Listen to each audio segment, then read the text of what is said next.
Од 21 август до 9 септември ќе трае уведот во избирачкиот список за престојните локални избори. Ќе се одвива во сите подрачни оделенија и канцеларии на Државната изборна комисија. Покрај уведот во избирачкиот список кој трае за време на распишаните избори, ДИК согласно законот 4 пати во годината го ажурира списокот, па граѓаните можат електронски 24 часа да ги проверуваат своите податоци.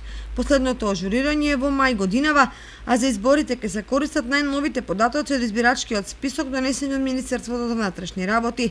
Рокот за пријавување на болни и немокни лица кои гласаат ден пред изборите е 7 дена пред изборите, додека рокот за пријавување на наблюдувачите домашни меѓународни невладени организации, представници на меѓународни мисии и амбасади трае до 6 октомври.